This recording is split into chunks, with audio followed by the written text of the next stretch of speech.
everyone. Thank you for coming. We appreciate you being here on what appears to be a lovely day if the shades were up, so thank you for joining us. This panel is going to be one where we talk to other creators in the audio space and talk about their process, about how they get some of the things approved or sold, just to help all of you out here understand a little bit about how we work. Audible is one of the premier destinations for spoken word content. It's been around for 25 years, and we mainly started with audiobooks, but have done a lot of original content, what you call podcasts, when we call Audible Originals, and some are more of the podcast type of format that you might be familiar with, interview style, etc. Some of them are your full, like, movies in your ears type of content, where you have full sound design, and I have the pleasure of acquiring a lot of that in Spanish. But I want to invite the panel to come up. Let me see. There's three of us, right? Yeah.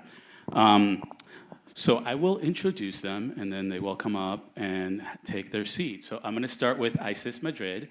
Isis is the co-founder of Pizza Shark, the answer to tokenism and homogeneity in media. Pizza Shark has focused on gun violence as a public health crisis, mental health in America, gender dynamics in the workplace, humor, culture, advice, and celebrity, alternative perspectives on history, or maybe real history, potentially, the Latina experience in the US, environmental racism, the lasting effects of Hurricane Maria, technology and urban innovation, the climate emergency, and so much more. So clearly Isis is one with idle hands, doesn't do a whole lot. What is she an expert on? Imagine a gender cultural international news Venn diagram. Right there in the center, that's her storytelling sweet spot. She's worked and appeared on BBC World Service, The World Good Magazine, Vice, Broadly, Harvard Business Review, Women at Work, The Growth Show, Weird Work, BuzzFeed, Refinery 29, Marketplace, Fusions the Brave, The World in Words, and Audio Boom, and so many more. Her background is in international reporting, audio production, writing, editing, project management, social media first reporting, audience engagement strategy, video production, and documentary film. By the way, I got this from her internet site. You probably would have given me a shorter one, right? In another life, she dabbled in video production on blockbuster indie films, TV sets, did public relations in nonprofit setting, and bounced around Texas and New York City. She has 2 pugs that she lives with in LA with her husband. Isis, please come up to the stage.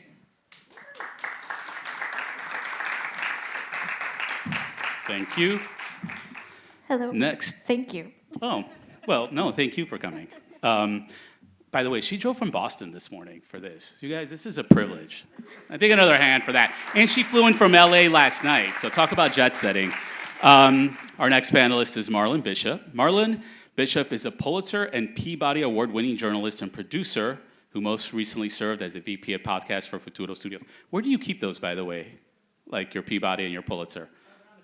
On the shelf. I was wondering if you were one of those guys that were just like, oh, they're holding my bathroom door. Do you keep them behind you when you do Zoom calls, one on each side? No, it's good. Good for you, Marlon. You're so triumphant. I'm so happy to have you here.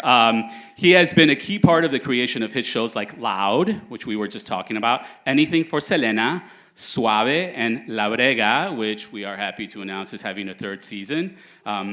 Super, super exciting. Marlon has an audio and radio career spanning 17 years, including stints at WNYC and MTV, covering stories from major music magazines and audio stories from major outlets like NPR from around the world. Previous to starting and leading Futuro Studios, he was a senior editor of Latino USA, the prestigious weekly radio show and podcast on Latino affairs. You guys have heard of that, right? Where he won a Peabody Award in 2015 for his reporting on gang violence in Honduras, and an RFK Human Rights Award in 2017 for reporting on suicide and immigration detention. That's RFK Senior, by the way. Today, he runs Futuro Studios, a new podcast division of Futuro Media. His stories have appeared in The Fader, This American Life, Planet Money, NPR News, Studio 360s, and many other outlets. Marlon, please join us. I would also like to present my colleague, Winnie de Moya. Thank you so much, Winnie, for coming. Winnie has over 10 years of experience working alongside best-selling authors like Elizabeth Gilbert, Adam Grant, Deborah Harkness, among many others. She currently establishes and builds key partnerships with self-published authors for a large, for Audible. Basically, she works with a lot of the authors that and helps them get their work published. But she can tell you a little bit more about that. I don't want to take some of her thunder away. Winnie joined Audible in 2024. She manages the relations with our Audible ACX service. And we have Winnie here to talk about that specifically. Before that, she was at Apple for 14 years. So she's probably seen more iPhones come and go than Televisa has seen novela actors. And at Apple, Winnie worked on partner relations and merchandising and was also a retail specialist. Winnie, please, come on up. I don't know. I mean, like, we have a lot of chairs, so it's cool by me. Oh, I think you take that mic. I'll take it. Thank you. Oh, look at that. He walked away without it. Okay, let's get started. A lot of panels take this format where we ask questions and people talk about it. I wanted to switch things up, and so I don't have to do any of the work. I want to ask our panelists to just, each of you individually, do a 10-minute performance of your favorite production. No? I guess not. Should I start now? No. Okay, here's the theater major, obviously. We're going to Musical start. theater. Okay, fine. We'll go with the softball question then.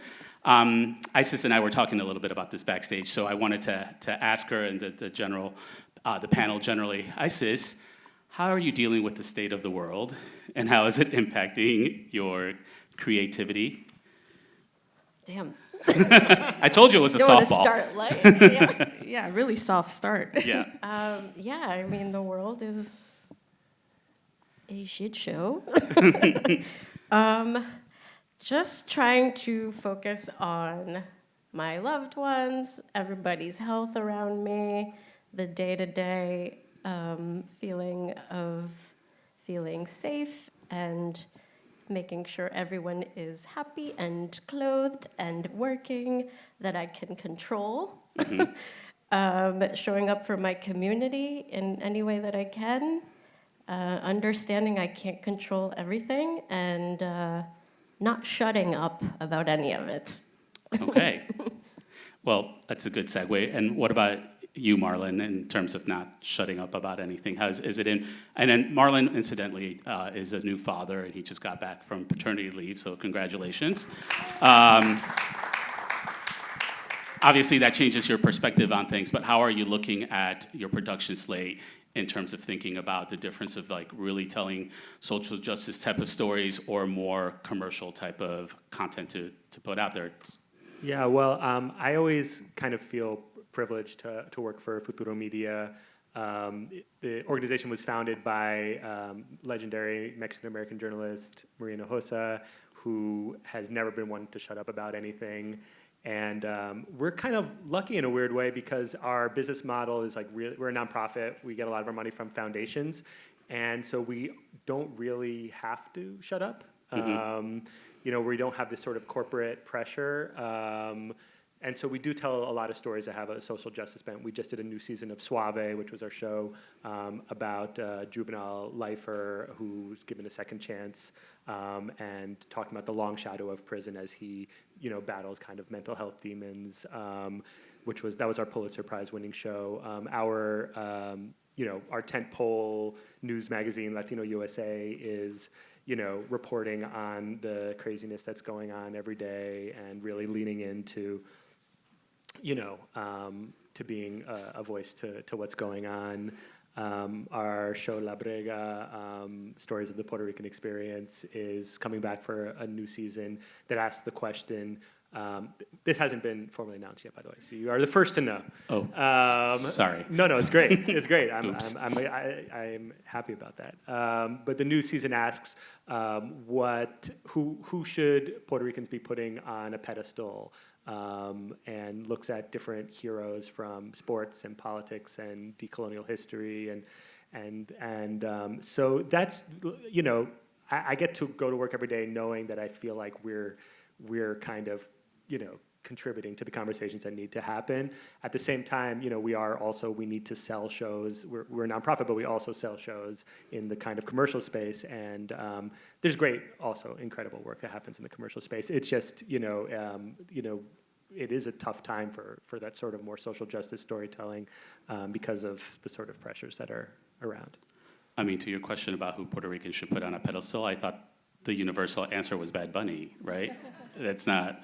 Is that part of it? Bad Bunny will make some appearances. There's no way. No doubt. You know. We'll get back to that a little bit on the social justice portion versus some of the commercial stuff because I'm really curious about it, and I think a lot of creators really want to, get their works made and distributed, but also want to tell stories that matter. And there's always a balance that we need to look through that. Winnie, can you tell us a little bit about the ACX platform at Audible and how it relates to how we expose some of the authors and the genres that are coming up, and whether you're seeing any impact about the current state of the world surfacing on those kinds of on those kinds of submissions? Yeah, sure. So I think it's a really good segue from what Marlon was saying, that nowadays it's getting harder and harder to get your content sold. So what can you do to essentially take control of your content? And that's where ACX really is like the greatest tool for audio production, and audiobook specifically. So ACX is the audiobook creation exchange. It's been around since 2011, and essentially is an all-in-one marketplace that allows creators, so this could be a writer, to connect with another creator like a narrator and produce their audiobook. We then allow you to distribute across the globe. So I believe we're in over 180 countries at this point. And at the end of the day, what ACX really does is like allow you to take that creative control and explore boundaries or push boundaries you otherwise wouldn't be able to do if you were to go down a traditional path. So what we're seeing right now, and one of the things that makes me really excited to be at ACX, is so many more creators than ever are really taking that control and taking their audiobook production to a new level. So whether that is through format, so there's a lot of trends in duet and multicast productions, or with a particular subject matter, all of that is really sort of growing and expanding as we really allow our tools to help creators establish their brands and grow their business.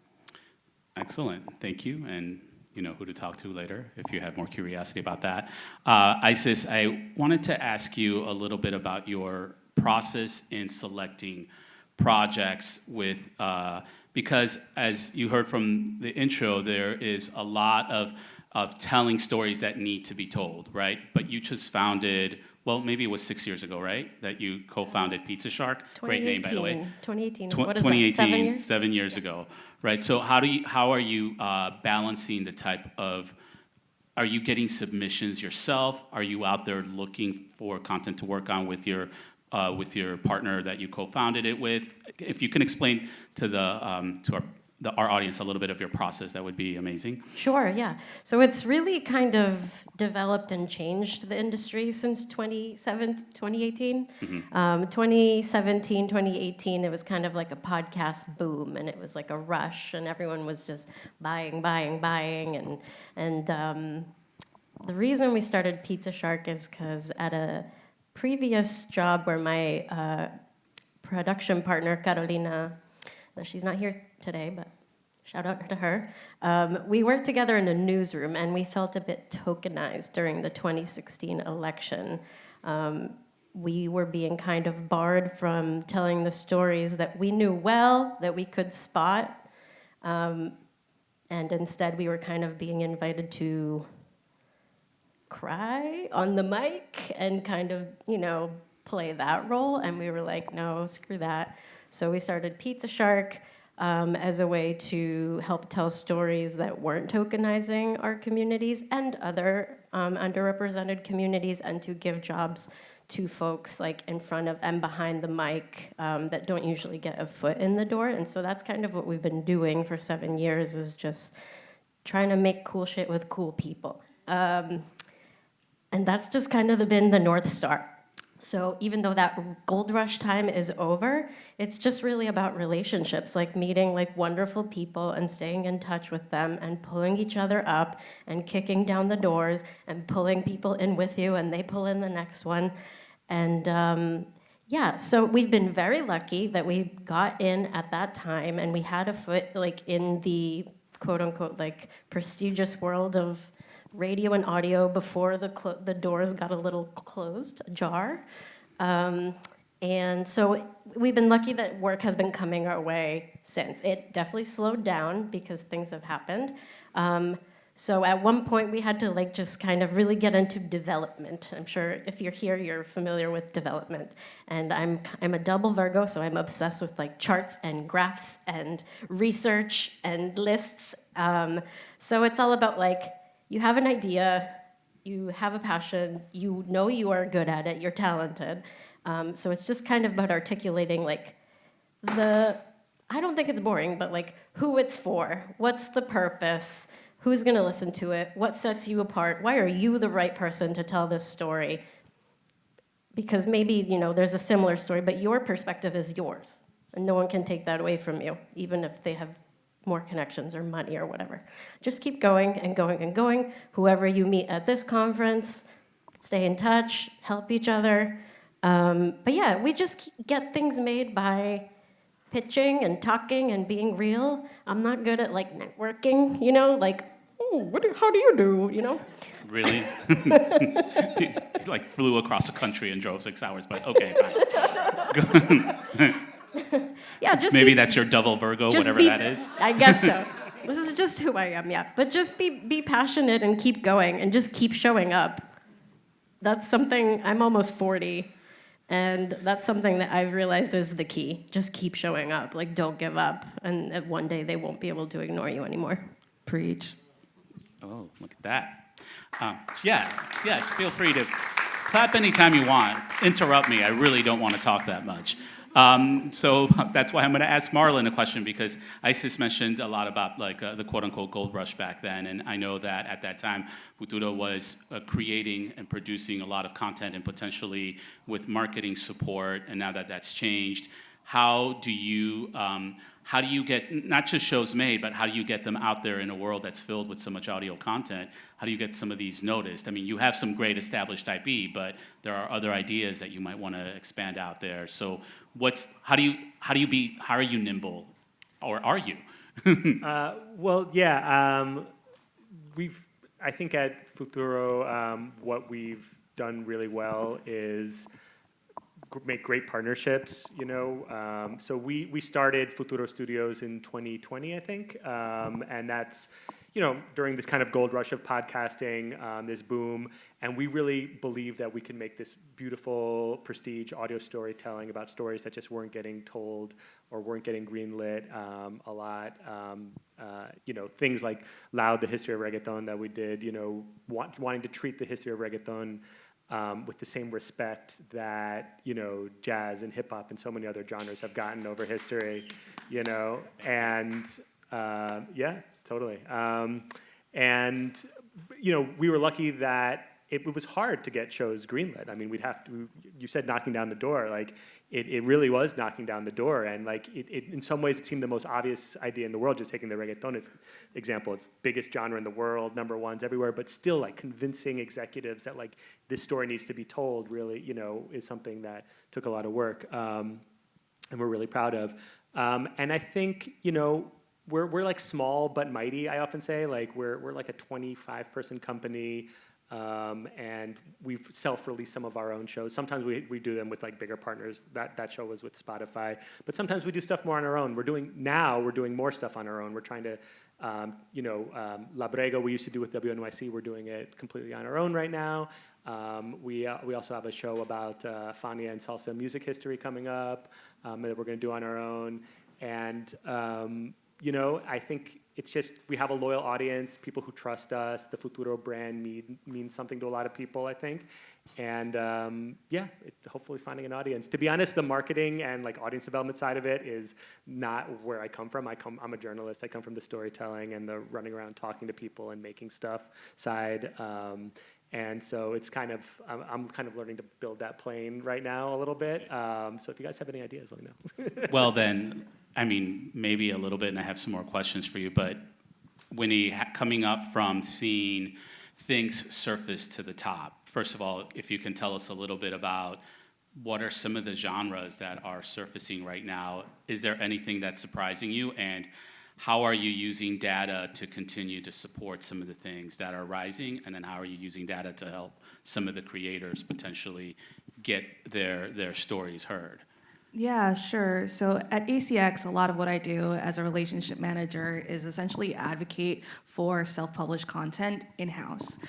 So what that means is if I see something that's trending, I holler it from the rooftop to our editorial and programming teams so that we can figure out ways to really put in front of a customer. And I think when it comes to trends in self-publishing, in North America in particular, what we tend to see is that genre fiction is sort of the all-star. So what does genre fiction mean? I'm talking about romance, mysteries and thrillers, science fiction and fantasy, and all the subgenres that live within that. And then outside of North America, when we're talking about regions that are predominantly Spanish-speaking, we tend to see self-help be the sort of all-star genre, which I find really fascinating. So when you're thinking about like the stories that you are interested in making, I always say that like, tell the story that you want to read or that you want to hear, because that's going to be what other people want to listen to as well. But if you're looking at top charts or any kinds of trends, see where you fit into that space, because that's usually what we do. When we're looking at like the top, self-help writers like the Mel Robbins of the world or the David Goggins, et cetera, and so on, those folks, what is it that they do well, and how is it that they're resonating with so many people? And find whatever take you have on that particular subject, and you can easily find your niche. That's really what self-publishing is about, in my opinion. You can find your audience. Like, there's going to be an audience, because if you want to listen to it, other people do too. And there are so many people out there that will be interested in what you have to say. I mean, there is a genre for dinosaur lovers, so you know that you can. Yeah, I mean, there really is. How does it do, by the way? But I was going to say gargoyle romance is something that was just pitched to me. So I mean, Please say there's more. something for everything, for everyone. Yeah.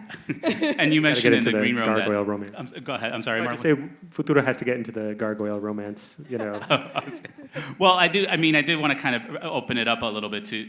So, Isis, you and Marlon come from the journalistic backgrounds, and when he's talking about like the genre fiction, it's the stuff that's kind of rising to the top from an audio storytelling standpoint. How do you reconcile that with the work you're doing, or how do you explore? And Isis, we'll take it to you first. How do you explore the fiction genre within your space, or are you? How are you thinking about it? Because you also were an independent filmmaker at some point, right? Documentary film, Documentary, so a little okay. different, but Okay. so my original background when I was a child, let's bring it way back, let's make this really boring. No. That's exactly what we want from our panelists.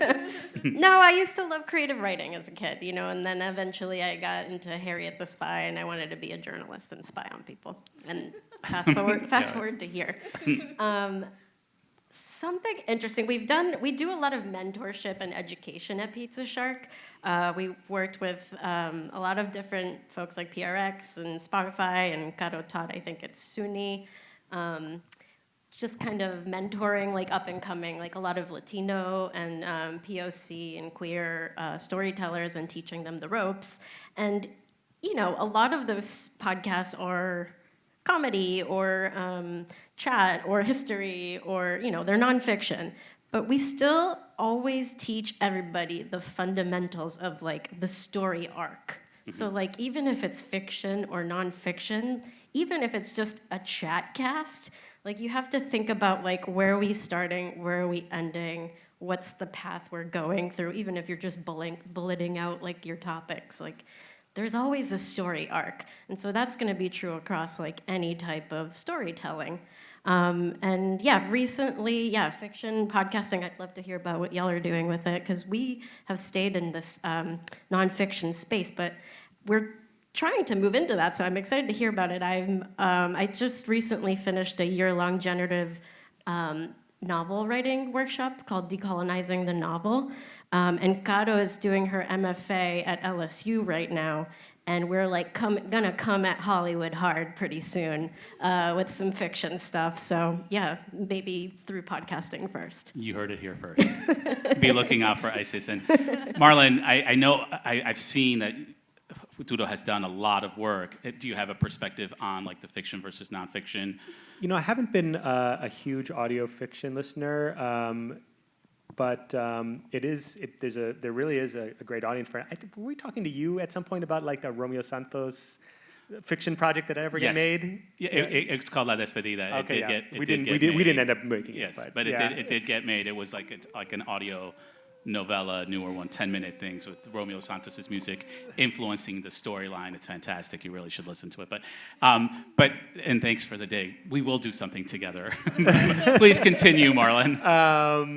But one thing I'm just going to mention, we haven't really done audio fiction, but you know, right now podcasts are often considered IP for film and television. So we've worked a lot, you know, trying to develop films in Hollywood from our IP. We haven't managed to get something over the finish line yet because, as I'm sure many of you know, the journey from like film idea to like finished Hollywood film is like a terrible journey that I don't wish upon anybody. But that's been a real learning experience, is like going from the journalism and podcast world into Hollywood and trying to navigate that world and trying to get our stories, told in that format. But the other thing I was going to say about formats is, like, you know, there really is in audio, there's really just like a beautiful, huge world of formats. There's talk shows, there's narrative shows, there's journalism, there's more entertainment, and there's audiobooks. There's really room for all of it, I think. You know, at Futuro, we've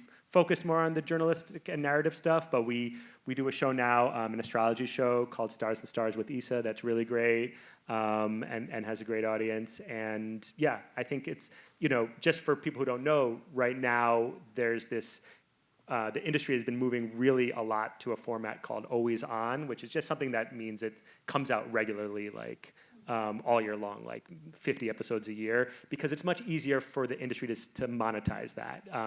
Not every company, I know Audible has other strategy, but like, it's like, yeah, it's just the hard thing. It's the hard thing about limited non-narrative series is that you only have 8-10 episodes. By the time it's a hit, it's over. So it's really hard to sell ads on it and hard to make money on it. So, you know, things have been moving a lot more to things that come out every single week. But that means that you need to have simpler formats, because you have things that are really complicated, really high production. It's really hard to put it out every week unless you have a huge budget and a huge amount of money.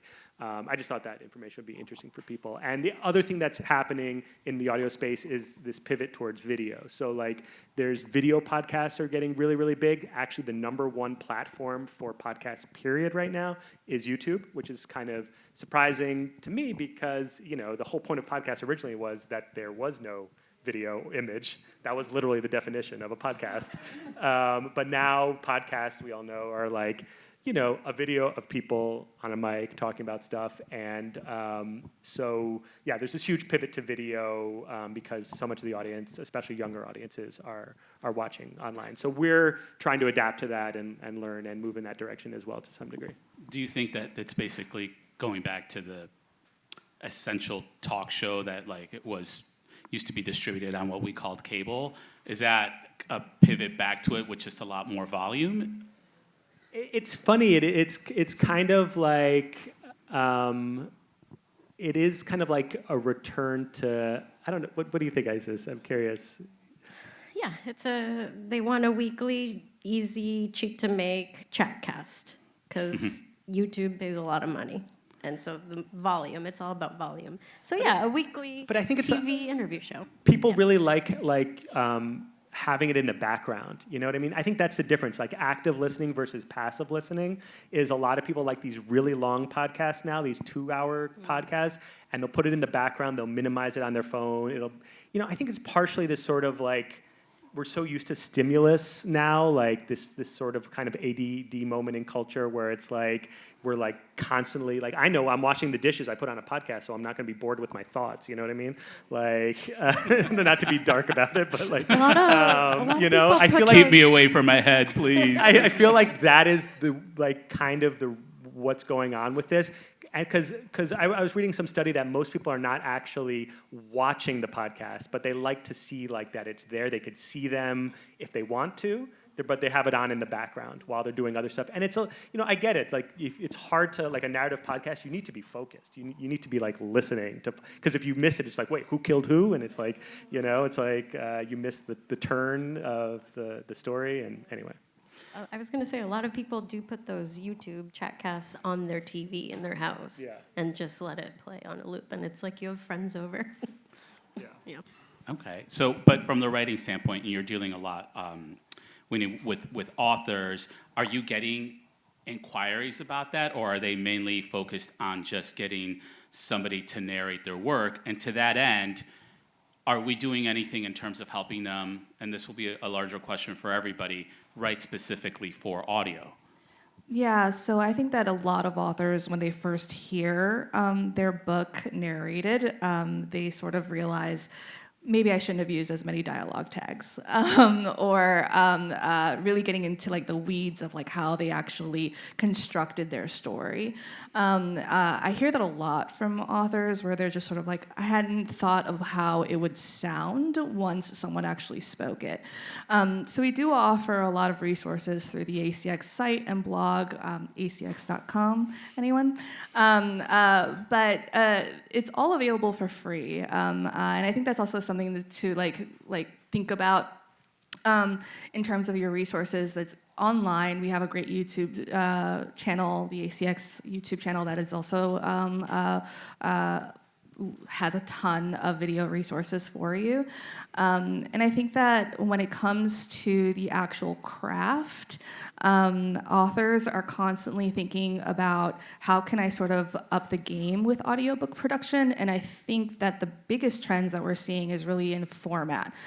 So show of hands, how many people have actually listened to an audiobook in the last year?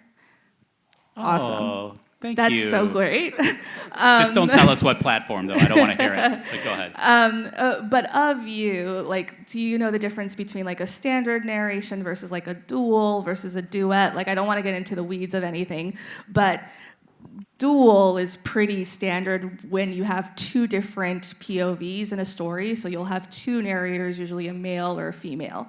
What we're seeing right now in like romance in particular is duet is sort of exploding. So what that means is that now we're having these stories being told in concert with each other. So instead of having one narrator narrate one chapter versus a different narrator narrating another chapter, they're like having full-on conversations. And that requires a lot more effort in the post-production process. So to answer your question in a really roundabout way, what we're really seeing is that authors are thinking about how to engage with narrators and in sound engineers in a way that they hadn't before. Like historically speaking, like 20 years ago, if you were listening to an audiobook, nobody wanted to hear someone perform it because it would inform the way that you understood the prose, right? So you didn't want to have that. Now, that's the selling point. They want like a full performance. They want to be engaged with sound design and have really interesting, relationships with these characters. So yeah, we're seeing a lot of really cool innovation. Wow. So I wanted to ask Isis a question specifically about a production that you recently did for Audible. It's called National Emergency. Thank you for that, by the way. How did you get in? So what it essentially tells the story of how, if you want to have a true American experience and what is actually happening and the divisions of class, you experience it in an emergency room. Is that accurate? Well, can you tell us a little bit about it and how you came across that project? Sure, yeah. I was working with the wonderful Rachel Hamburg at Audible. We used to consult on some cool projects at Audible, like on development stuff over the years, and then this project came across Rachel's desk, and she thought of us because, we're mission-driven. Again, not networking, but we're like homies, like just make friends with people. It works out. And she knew that, we're mission-driven and we like to tell stories that, bring up the little people and call out the people at the top. And so this was perfect. And so the show is hosted by these two New York City ER nurses. One of them has a background in radio a little bit, and one of them totally green. Just like trash talking, like water cooler, like nurse, and she's the best. They're both great.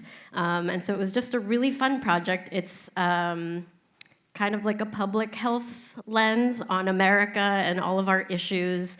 One was about the aftermath of Hurricane Maria. We spoke to some awesome people on the ground that like told us about what they saw there and the aftermath of it. One is about gun violence. We spoke to like the family members of their family experienced the first mass shooting in U.S. history and how that's reverberated and how this woman's like grandfather experienced that, and then her grandson was at Marjorie Stoneman Douglas. Like it's just like in our fabric, obviously, as we know. And so each episode was kind of about a different topic like that and how it shows up in the emergency room and kind of wondering like, how did we get here? Why aren't we stopping these issues like way before someone's life is gone, you know? And this is a question for all of you, but also for Marlon as well, because it sounds like that project came from trying to look at it from the lens of the people within the emergency room, but a lot of writing had to happen to make it audio friendly or for people to be engaged with it. So for both of you, when you're getting things pitched to you, are you advising on writing for audio, or is that something that is just part of your DNA now that you can look at something, or are you like also thinking of it visually? I'll answer about the show first, briefly. Okay. So yeah, it's just in our DNA at this point. Like I said, my background was in like writing like essays and stories, etc. I had to like learn how to write for audio, same as like writing for movies. You know, it's a totally different mindset. I recently saw this thing on TikTok. A visual medium? Where this guy was talking about how the origin of the universe might have been sound. Like, the Big Bang was a literal bang, and that's why everything's frequencies and wavelengths and, like, whatever. And that's why audio feels so intimate, and, like, you feel it inside like a heartbeat. And I don't know, I just fell in love with that concept of it. And so I just love to, like, write, like, rhythmically, whatever. And so, yeah, writing VO, sound design is my favorite thing in the world. It's so much fun to, like, immerse yourself and, like, immerse someone else in the little cocoon of your story.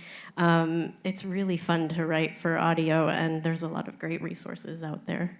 Yeah, but it can be tough when you're doing, like, a chat cast, and you have to be like, not everyone's watching the video. Make sure you're describing what you're looking at or something, you know? But anyway. Marla, you were on the air, right, at some point at WNYC, or? Yeah, I used to narrate more. I haven't in a long time. Okay. Yeah. Well, I definitely have been writing for audio my whole career. I think, yeah, it's interesting. It's, you know, the main things they teach you when you're talking about writing for audio is like conversational short sentences, no like long flowery sentences. People get lost, you know. So I think that's a big part of it, is just hearing like people talk about podcasts as movies for your ears a lot of time. So I like to just imagine the movie for my ears and then write it that way. Like it's about the writing, but it's also about imagining the sounds when they're going to come in. One of the things, I mean, I come from a music background. I'm kind of like, I always joke that, you know, a lot of podcasters are frustrated musicians, but I actually supported my journalism career for the first like 10 years playing in a wedding band. Excellent. Yeah, fun fact. But you know, so much of I love the like scoring and like the sound design process, but specifically the music. And at Futuro, I'm like famous for nitpicking about music, you know, and like moving it just a little bit, and like when it comes up and when it comes down, because the rhythm, the pacing of it is the magic. That's where it goes from something that is on a page to something that is a transportive experience for someone. And I actually love to give workshops on music scoring, because I think there's like a lot of like, yeah, it's like a whole language. And it's like in film, you have all these other tools to tell stories, right? You have, you know, let's say it's a documentary. You have B-roll, you have, you know, light and color and all these things. All we kind of have is music in, you know, we have sound effects also, but music is so key to the experience of creating and producing a podcast. So I kind of went off from your question there, but No, it's yeah. great. Very educational. Yeah, and it actually reminded me a lot of graphic audio and audio dramatizations and what's happening in audiobooks in general right now, as I was talking about before, where you have more and more interest in immersive storytelling. You're getting more and more really elaborate productions, and this is coming from all parts of the business, whether it's the indie side of the business or Audible Originals, where you have full casts that are 20 or 30 people deep. Every major character has their own narrator, and they all come together in this really great final product. The average audiobook is about 7 or 8 hours long. So how do you keep someone engaged for that long? That's really where I think you're seeing so many people pick up audiobooks for the first time because they are trying to immerse themselves in a way that they can do that's also multitasking. So like when you're at the gym, you're listening to your audiobook, or if you're like, cleaning or something like that. I first went into audio because I used it as a way to practice my Spanish. So I would reread books that I had already read in Spanish and help me keep it going. And it opened up my mind when I listened to Tandy Newton's Jane Eyre. I didn't know that you could inflect certain sentences in the way that she did. The tonality of some of her work is just so incredible. And I think that that's really the magic of audiobooks, especially where we are now. You set me up, and you didn't even know you were doing it. There's controversy afoot, and this is the last question for everybody. There was a recent discussion about listening speed. And everybody's up in arms about it because it's either 1.5, or it's less. So as producers and people that work in the space, what do you guys think about, because a lot of people will listen at 1.5 and they will still capture everything and be able to listen to a 7-hour audiobook or a production in half the time. So we'll start from Marlon and finish up here because that will be our last question, and then we'll open it up. What do you think about listening speed? Spicy last question. I think the standard answer for a podcast nerd would be how dare you? Exactly. We spent so much time working on the pacing, all that stuff I was talking about, just to speed through it. That said, the podcast business person in me says, as long as people are listening, it's good. But one thing I will mention is I listen to interviews that I conduct that on 1.5 when I'm listening back a lot of the time, because the process of making a narrative podcast is you do a bunch of interviews, you listen to them, you highlight the best selects, the best parts, and then you put them into a script, But sometimes I have a terrible habit of doing way too many interviews. I think for the Reggaeton podcast, I did 150 interviews, something crazy. I don't recommend that. That explains that line item in the budget. I had to listen to all of them. And so 1.5 speed was key for that. And it's true. You can hear how it's going to sound. We're smart enough to imagine how it'll sound at one speed if you listen to it in the other speed. Isis? Oh, God. Okay. I guess my official take is for chatcasts, listen to it at 10x. I don't care. If it's something narrative that I spent 100 hours moving every layer of beep and breath and shuffle and whatever to create this perfect courtroom scene in my mind, please don't do that. Please. You wouldn't watch a movie at 3x speed, right? Well, Benny Hill, but... So please don't. I actually did see someone speed through on the train, which is crazy. Was it the movie Speed? No, that would have been perfect. But I saw someone just reading the captions, and the movie was going really fast. Actually, to call out my little sister, she said that sometimes she just speeds through to figure out what the plot points are instead of watching. Oh, man. That gives us a lot of hope for all you content creators out there. Did you have anything you wanted to add on that, or can I open it up for questions? I was just going to say I'm not a creator, so I think that I have a little work bit with of leniency. I do work with a lot of them, but generally speaking, I tend to listen at 1.5 as well. But if you do want to get the best experience, listen at the speed that is most comfortable for you. She just got to tell you about all this immersive audio and the dual, and I said, but 1.5. Thank you guys so much. It was so lovely having you up here. These guys are amazing. I think we have about 3, 4, 5 minutes. How much do we have time for questions? I don't. Okay, we have time for 2 questions. Okay, go ahead. Hi.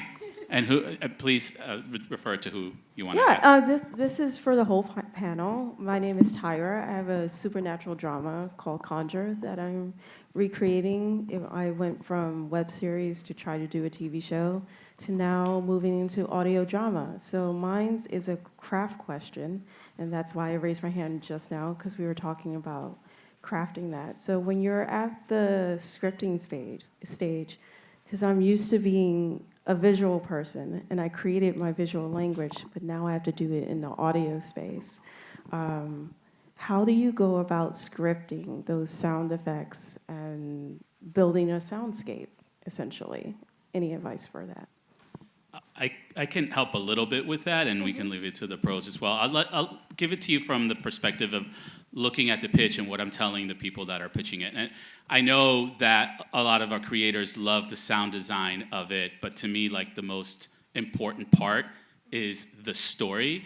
So if you can transfer that properly and tell the story, right, like the content is continues to be king, then I think you can, if you are able to get the concept sold in, people will help you on the sound design. I have a random story. We have somebody that works in custodial services in our offices in Newark, and he was in the Peruvian army, in the military, and then he turned against the military to accuse them of corruption. And this is just a guy that walks around, a super nice guy, and he wanted to leave his story for his grandchildren.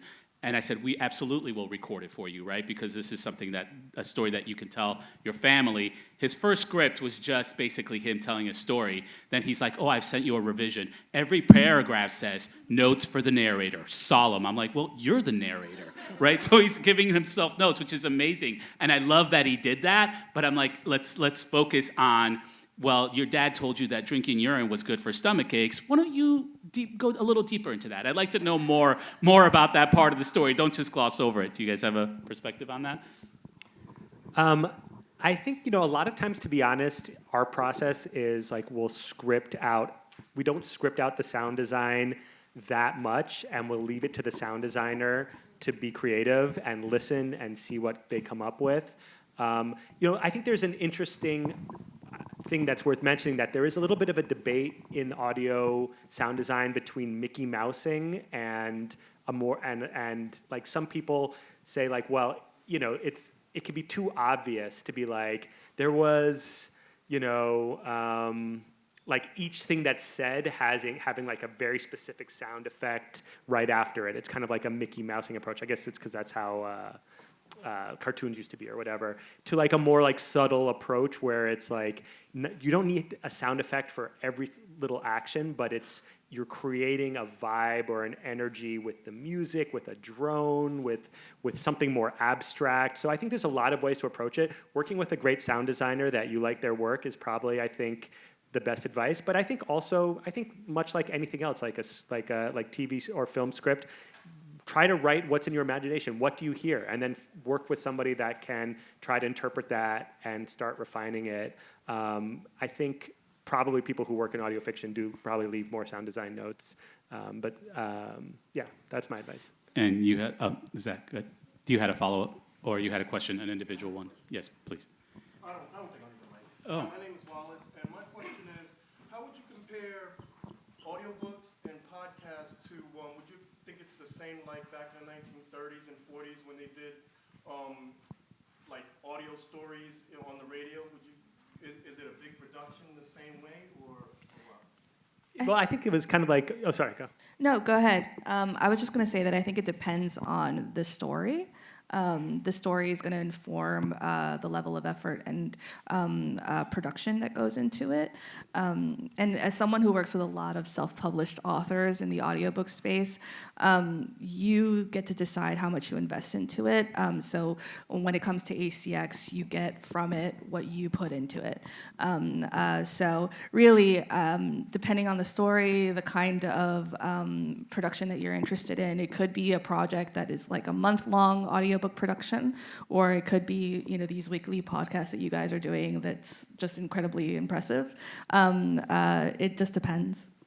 I was going to say that I think you point out it's funny, like, because when podcasts came up, it was kind of like going back in time to the days of the radio drama or like the golden age of radio. It's like, I thought we had, you know, it's interesting that podcast became such a boom in the 21st century when it seemed so old-fashioned in a way. Fun fact, podcasts were actually invented by Steve Jobs. He actually had this idea that when the iPod came out, that's why podcast, that people would listen to lectures, and somehow that's what people use their iPods for, like that it would create a golden age of like knowledge of people just sitting around listening to lectures, which I think is hilarious because that's not what happened at all. And then it was like, I started working in radio before podcast was really a thing, and we would like publish the podcast just as an afterthought. It was really like when Serial came out that it was like, people were like, oh, we could do something different with this. And I think people were just loved that there was a new medium for going deep without having to spend millions and millions of dollars like you do on TV and film. Like, we can create immersive, great stories for much less money. Like, you could do it alone with a microphone and a computer and some know-how, like we do. Like, and I think that's part of the appeal of the genre. And anyway, just to wrap up what I was going to say is I think like it's funny that after all of that, we're like going back to like making video talk shows is where it's all ended up. But yeah, I'd say I would definitely liken it to that. I think in Latin America, like radio has never wavered. Like people have always listened to it. It's always been one of the biggest mediums. It's like you were saying with the podcast in the background, like it's just human nature. It feels like we're around a campfire, even though we're so disconnected nowadays. And yeah, like the Orson Welles, the Alien play, like, I mean, yeah, that's rad. And I don't know if people do that, because that was live. They do it live. They do the sound effects live in the radio studio. I don't know if anyone's doing that live nowadays. Maybe you could do that. That'd be pretty cool. There you go. I don't know if you had anything to add. Oh, I was just going to say that dramatization is also really big in audiobooks too. So while it may not be live, we're starting to see more and more of that thinking come into audiobook production. Fascinating. Okay. Yeah, please, go ahead. Thank you so much. It's called the Sound Effects Bible. It's Oh. a book, and a lot of times you can have like a Tascam or even like your audio recorder on your phone, and you could do stuff like with rocks and things like that. It gives you like all these ideas to create ambient sound and stuff. The internet Cool. again. Thank you so much for that. That's That's awesome. amazing. Thank you so much again to our panelists for coming, showing up, sharing their expertise with us. Thank you all, and thank you to the New York Latino Film Festival for having us again. We love partnering with you. Thank you.